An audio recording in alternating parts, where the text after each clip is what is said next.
I really think some of the best filmmakers I've ever met are people who started in TV, because it's really like exercising and just working those creative storytelling muscles and applying that to film later. It almost makes making a film seem easier with just the constant struggles of outputting hours and hours and hours of content, hundreds of hours of content of television.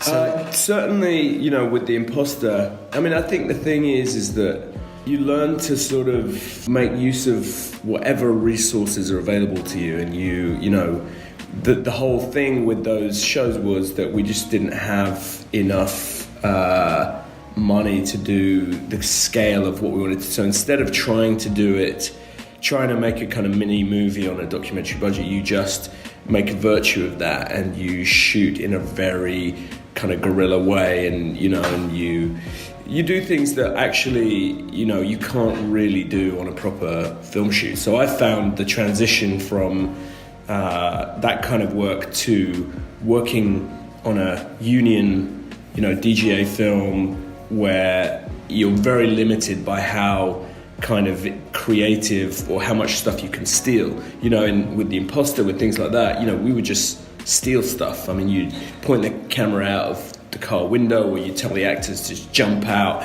and run along here, we're going to track with you, we're going to, you know, you do sort of all sorts of things that, you know, people in independent film will be, you know, familiar with. But I think once you get into, you know, more well-known actors and a more kind of conventional movie setup, you can't do that. You know, you can't, you know, there was a scene we shot in New York, and it was just and I just wanted it to be like a point of view shot out of the window, and you see all of the kind of life and color and diversity of New York. And I figured that we'll just literally do that. We'll go around the block a few times and we'll point the camera.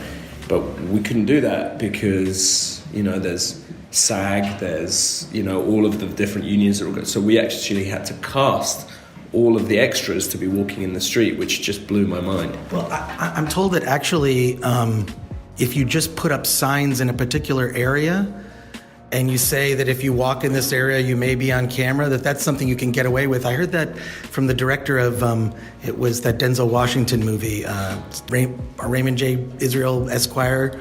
If you just put up signs in the area, you can just shoot it, and that's a way to get away with it. I think those guerrilla techniques are great, but I think it also depends on like how, I guess maybe paranoid the legal department is, whoever the purchase. It's got a big part to play in it. So that for me was a big learning curve, going from an environment where I was used to just kind of running around with a small gang and getting in a minibus and deciding to change plans at the last minute or whatever it is, to, you know, moving with a big crew and trailers and trucks and all of that. That's it's a tricky transition to make, one that I ended up really enjoying, because, you know, you also get the benefit of a huge amount of expertise and crew and, you know, all of the amazing people that come with that. But it's a very different thing.